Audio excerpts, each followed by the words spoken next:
Here's Victoria and Anthony with an AMI This Week shortcut. This summer has been awesome for our ATW teams. Everyone has been putting together special projects. Yes, all the new documentaries have told some pretty amazing stories, and this Friday is no different. Ottawa's Shelby Travers shares her personal story of living with an acquired brain injury in My 10-Year-Old Brain. Here's an advanced preview of the documentary, and as always, along for the ride with Shelby is her guide dog, Francis. Good girl, Fanny. I want to tell this story because I don't think brain injuries are talked about enough. I think they're starting to become a little bit trendy with sports medicine, and people are getting a lot of concussions, and people are like, okay, that means a brain injury. However, I think brain injuries are a very severe form of an invisible disability. I want to heal in a bit of a way, and I want to be able to accept myself more. It's been 10 years since my life changed dramatically.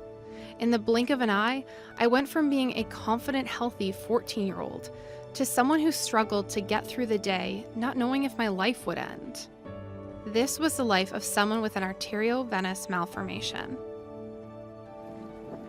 My brain injury impacted my sight, but it's all the cognitive struggles that affect my life the most today. The main thing that sticks out to me is my fatigue. You know, people describe it as like shades start to come over your eyes, like your eyes just get really heavy, and like you can physically notice the person with the brain injury, or in this case me, just completely tuning out.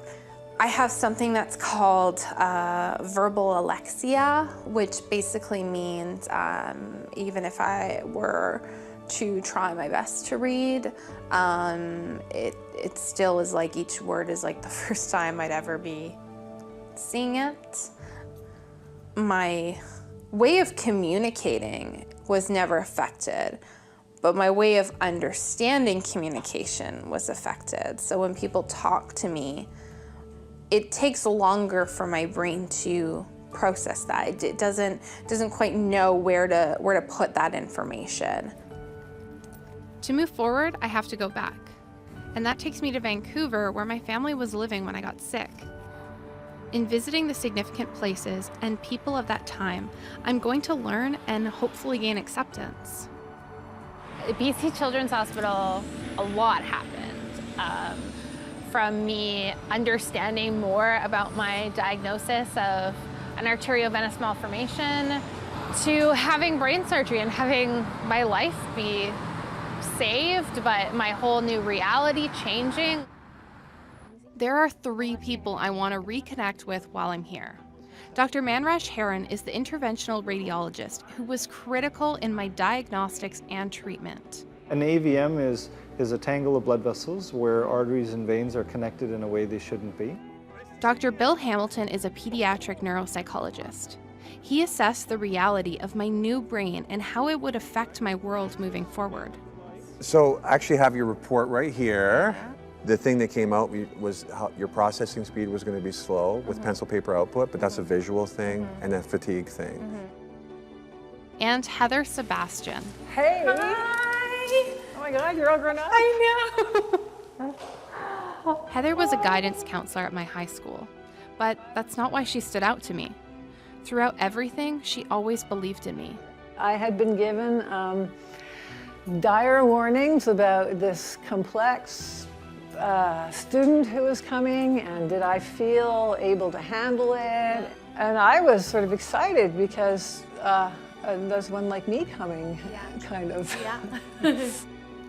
All 3 of these people are critical in my journey, and I'm so grateful to have reconnected with them as I tell my story and continue my lifelong process of healing. Freddie, stay close. Stay close. Come here. Well, that was really brave of Shelby to share such a personal story, and she joins us now from Ottawa to tell us a little bit more about what it was like filming this special. Hey Shelby, thanks for joining us. Thanks so much for having me, Victoria. I'm super happy I get to talk about this. So how did it feel to reconnect with all of those people that we just met in that last segment who had such an impact on your life? Meeting with all 3 of them was special in its own way. because all of them had a different part in my life. They were a big part in my past, and now I got to have them a part of my present, and that reminded me that I needed them to be a part of my future. And did you have any apprehension about sharing such a personal story? Definitely a little nerve-wracking. Yeah, like this isn't just an on-camera personality, the way that sometimes it is for AMI This Week, for example, or for the other documentaries we filmed. This is 100% raw Shelby, and the audience is going to see that. However, I think that I'm just telling my truth, and I think it's a truth to a lot of people in the brain injured community and that can relate to this experience. So in a way, I don't really have any fears, and in another way, yeah, I'm really nervous on how everyone's going to react to it. And I don't think everyone knows the difference between a traumatic brain injury and an acquired brain injury, which is the type that you have. Could you explain a little bit more about that? Yeah, for sure. So, I mean, as far as what happens with the traumatic brain injury or the acquired brain injury, they can still have the same effects. However, a traumatic brain injury is the one that's going to be happening in sport, for example. It's due to trauma. An acquired brain injury, which is what I have, is due to an incident that wasn't caused by trauma. So a stroke, for example, is something that would cause an ABI. And what is your hope for people who watch this documentary?